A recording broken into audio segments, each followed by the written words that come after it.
नमस्कार मंडळी, मी सविता पाटील आणि चंदगडी तडका या माझ्या युट्यूब चॅनलवरती तुम्हा सर्वांचे पुन्हा एकदा स्वागत आहे। तर गणेश चतुर्थी अवघ्या काही दिवसांवरच येऊन ठेपलेली आहे आणि प्रत्येकालाच गणपतीच्या आगमनाची ओढ लागलेली आहे, नाही का। तर आज आपण आजच्या भागामध्ये गणपतींचे आवडते मोदक कसे बनवायचे ते बघणार आहोत। आज आपण बघणार आहोत तळणीचे मोदक। तर गव्हाचं पीठ आणि मैदा वापरून छान कुरकुरीत असे अगदी 8 दिवसापर्यंत टिकणारे तळणीचे मोदक कसे बनवायचे ते आजच्या भागामध्ये आपण बघणार आहोत। चवीला सुद्धा खूप छान लागतात आणि टिकतात सुद्धा 8 दिवस। शिवाय अगदी सोपी रेसिपी आहे। चला तर मग वेळ न लावता गणपती बाप्पांच्या आवडत्या मोदकाच्या रेसिपीला सुरुवात करूयात। तर हे मोदक बनवताना सगळ्यात आधी आपल्याला या मोदकासाठी जी कणिक लागणार आहे ती मळून घ्यायची आहे। तर त्यासाठी काय केलंय, इथे 1 कप गव्हाचं पीठ घेतलेलं आहे आणि ते मी चाळणीने चाळून घेतलेलं आहे। आपलं रेग्युलर जे चपातीसाठी आपण पीठ वापरतो गव्हाचं तेच घेतलेलं आहे। आता त्याच्यामध्येच अर्धा कप मैदा घेतलेला आहे। मैदा सुद्धा व्यवस्थित आपल्याला चाळणीने चाळून घ्यायचा आहे, म्हणजे याच्यात जर काही घाण असेल तर बाजूला निघली जाईल। तर हे व्यवस्थित मी चाळून घेतलेलं आहे। आता याच्यामध्ये चवीनुसार मीठ टाकायचं आहे आणि मीठ टाकून हे पीठ व्यवस्थित हलवून घ्यायचं, म्हणजे मीठ जे आहे ते सर्व पिठामध्ये व्यवस्थित मिक्स होईल। आता याच्यामध्ये आपल्याला कडकडीत गरम तुपाचं मोहन टाकायचं आहे। तर 2 चमचे तूप कडकडीत गरम केलेलं आहे आणि ते या पिठामध्ये मी ओतलेलं आहे। तूप ओतल्यानंतर चमच्यानं अशा प्रकारे हलवून घ्या। तूप गरम आहे त्याच्यामुळे पहिल्यांदाच हाताने पीठ मिक्स करायला जाऊ नका। त्याच्यानंतर हाताने अशा प्रकारे पीठ चोळून घ्यायचं आहे। तर पाहू शकता अशा प्रकारे हाताची मूठ करायची आहे आणि पिठाचा गोळासारखा दिसतो, म्हणजे आपलं मोहन जे आहे ते अगदी योग्य प्रमाणात आपण टाकलेलं आहे। आता अगदी थोडं थोडं पाणी टाकून आपण जसं चपातीचं पीठ मळतो त्याचप्रमाणे ही मोदकाची कणिक सुद्धा आपल्याला मळून घ्यायची आहे।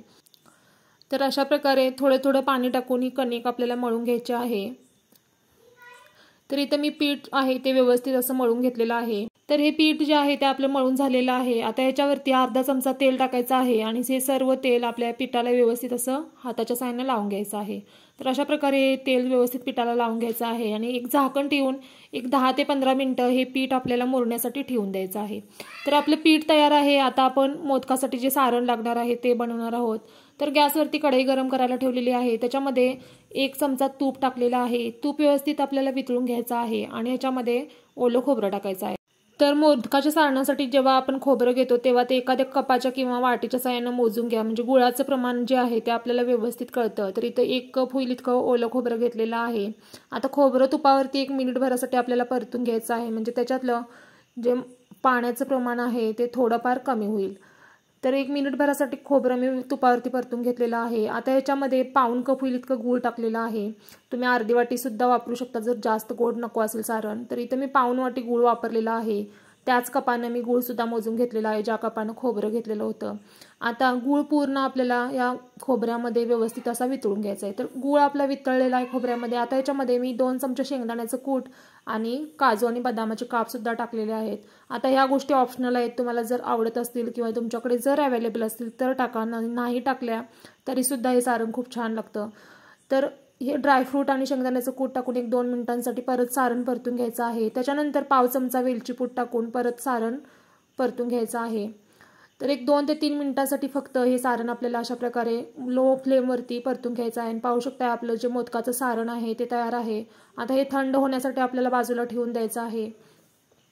तर आपलं पीठ सुद्धा इथं एक 10 ते 15 मिनिटं छान असं मुरलेलं आहे, पाहू शकताय, आणि आपलं सारण सुद्धा तयार आहे। आता आपलं पीठ हे हलक्या हाताने मी थोडंसं मळून घेतलेलं आहे आणि याचे चपातीच्या आकाराचे गोळे केलेले आहेत। तर आपण जसं चपातीला गोळे करतो तसेच या पिठाचे मी गोळे करून घेतलेले आहेत। तर ह्या पिठाचे चपातीच्या गोळ्याच्या आकाराचे एक 5 गोळे मी बनवून घेतलेले आहेत। आता हे गोळे आपल्याला बाजूला ठेवायचे आहेत आणि याची आपल्याला चपाती लाटून घ्यायची आहे। आपण जशी चपाती लाटतो तशीच, फक्त त्याच्या घड्या घालायच्या नाही आहेत। अशा प्रकारे सुकी कणिक लावून ह्याची चपाती आपल्याला लाटून घ्यायची आहे। तर सुकी कणिक आवश्यकतेनुसार लावायची आहे आणि याची चपाती आपल्याला लाटून घ्यायची आहे। तर अशा प्रकारे आवश्यकतेनुसार थोडं थोडं कणिक लावून मी ही चपाती जी आहे ती लाटून घेतलेली आहे आणि अगदी चपातीसारखीच लाटायची, किंचित जाडसर ठेवायची आहे, चपातीपेक्षा थोडी जाड ठेवा। आता इथे एका डब्याचं झाकण घेतलेलं आहे मी, तुमच्याकडे जर अवेलेबल असेल तर डब्याचं झाकण किंवा दुसरे कुठल्या वाटीचा सुद्धा उपयोग करू शकता। तर डब्याच्या झाकणानं मी ही जी चपाती लाटून घेतलेली आहे त्याच्यावरती हे झाकण ठेवून अशा प्रकारे ही चपाती कट करून घेतलेली आहे झाकणाच्या आकाराची। जर तुमच्याकडे कोणता डब्बा असेल तर तो सुद्धा तुम्ही वापरू शकता। तर अशा प्रकारे ह्या पाऱ्या कट करून घेतल्यानं काय होतं, आपले मोदक जे आहेत ते एकाच आकाराचे बनतात आणि पटकन सुद्धा होतात बरं का। तुम्हाला जर ही ट्रिक वापरायची नसेल तर तुम्ही पिठाचे छोटे छोटे गळू करून त्याच्या सुद्धा पाऱ्या लाटून घेऊ शकता। तर मी झाकण्याच्या साहाय्याने ह्या अशा प्रकारच्या पाऱ्या बनवून घेतलेल्या आहेत। आता याच्यावरती आवश्यकतेनुसार आपल्याला जेवढं कमी जास्त हवं असेल तेवढं सारण घ्यायचं आहे या पारीवरती आणि आपण जसे उकडीचे मोदक करतो तशाच या मोदकाला आपल्याला कळ्या पाडायच्या आहेत। तर पाहू शकता अशा प्रकारे अगदी सहज सुद्धा होतात बरं का, कारण हे गव्हाच्या पिठाचे मोदक आहेत। तर अशा प्रकारे 3 बोटांचा उपयोग करून मोदकाला आपल्याला अशा प्रकारे पाकळ्या पाडून घ्यायच्या आहेत। पाहू शकता अगदी सहजरित्या होतं। तर इथं मोदकाला मी पाकळ्या पाडून घेतलेल्या आहेत किंवा कळ्या पाडून घेतलेल्या आहेत। आता बोटाचा आणि अंगठ्याचा वापर करून अशा प्रकारे हा मोदकाचं जे तोंड आहे ते बंद करून घ्यायचं आहे। तर अशा प्रकारे हा मोदक जो आहे तो आपल्याला बनवून घ्यायचा आहे आणि अगदी सहज होतो। 1 मिनिटामध्ये 2 मोदक तुमचे बनवून तयार होतात। तर पाहू शकता छान असा आपला मोदक बनलेला आहे आणि या ज्या पाकळ्या किंवा कळ्या पाडलेल्या आहेत मोदकाला त्या तळल्यानंतर खूपच खुलून दिसतात। आता थोडं तुम्हाला दिसत नसेल व्यवस्थित। तर अशा प्रकारे हा मोदक मी बनवून घेतलेला आहे। तर अशाच प्रकारे आणखीन एक मोदक मी तुम्हाला बनवून दाखवते।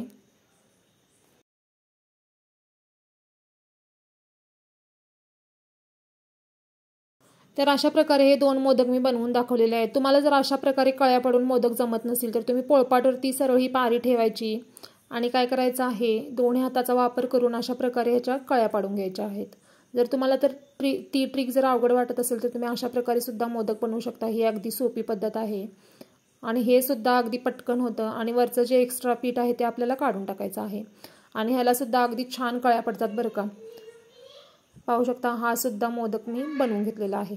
तर अशाच प्रकारे मी सर्व मोदक जे आहेत ते बनवून घेणार आहे।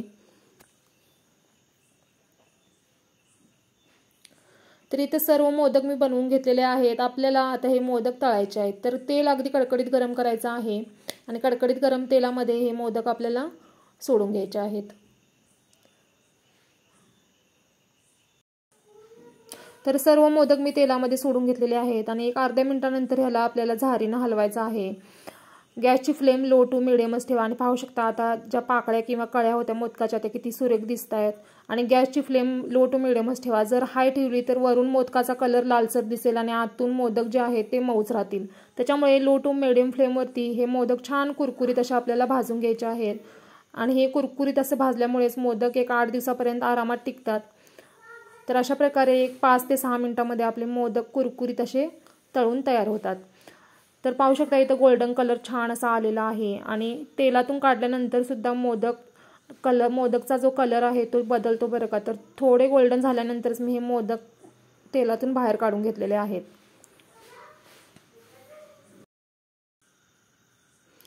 तर सर्व मोदक जे होते मी तेलातून काढून घेतलेले आहेत आणि पाहू शकता किती सुंदर असे आपले मोदक दिसत आहेत। रंग तर सुरेख आलेलाच आहे, त्याच्या कळ्या सुद्धा अगदी सुरेख दिसत आहेत।